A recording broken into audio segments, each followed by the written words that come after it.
Can we now go to Dr. Xiangjun for your regional perspective from the FAO Regional Office? Thank you. Okay, thank you very much. Very good morning, ladies and gentlemen. Yeah, very pleased to be here in this panel this morning. My intervention will be from my working experience both in China and also in FAO. Taking, this 4 minutes, I would like to discuss with you on 3 issues. The first one is somehow kind of my reflection from what I heard in the past 2 days about the importance of governance. Definitely, I believe governance is one of the most accelerators to enhance the ending of hunger and malnutrition. Why I'm saying this? Because I just came back from a trip to DPRK last week. The visit reminds me to think of how China succeeded within a few decades to reduce the hunger and malnutrition and poverty people tremendously. There are a lot of good governance and policies, and definitely some failures as well in China. But if I count one of the most influential policy or mechanisms that the China government put in place, I would say this land utilization right returned back to the farmers. It played a significant role. It ignited the passion of the farmers to produce more, to do more. And this also in return benefit themselves to improve their livelihoods as well. At the same time, to increase the overall level of food security and nutrition in the whole country. So I would say that governance is fundamental and critical. My second point is also to echo some of the previous speakers on this governance mechanisms. I heard a very interesting proposal from the representative of Gates and Melinda Foundation to say, yes, because the nutrition is so complex and also cross-cutting, should we generate or set up a new ministry on nutrition? I put my question mark there. It's a very interesting proposal, but what I would doubt is that all these ministries in parallel, will they collaborate effectively and efficiently together?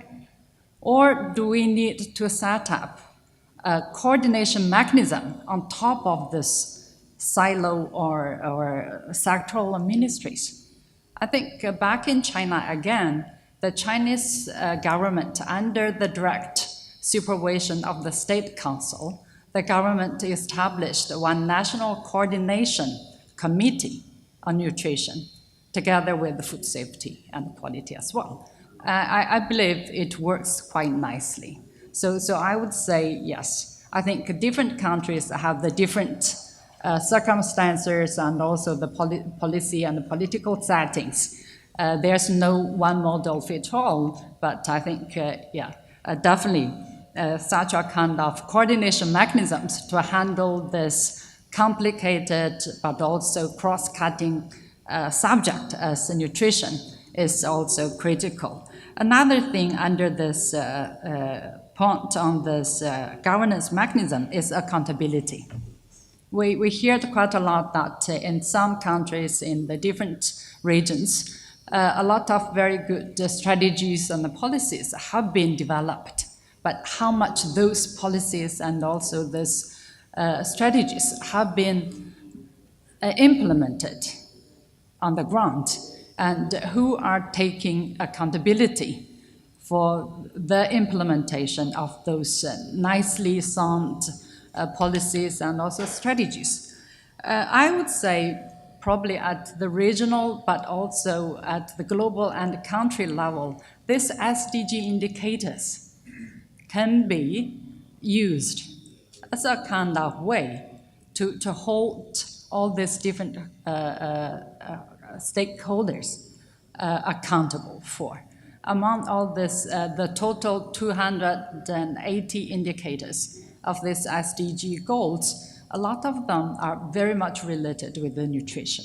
Not only SDG Goal 2, these indicators under SDG Goal 2, but Goal 1 and also Goal 3, this public health, as well as the others on this land and also marine resources utilization and so on and so forth. So I think this might be something, can be considered by all of us. And also I think at the country level, this voluntary reporting mechanism is also a way to hold the government and also to hold the different stakeholders accountable for implementing all these nicely sung strategies and policies.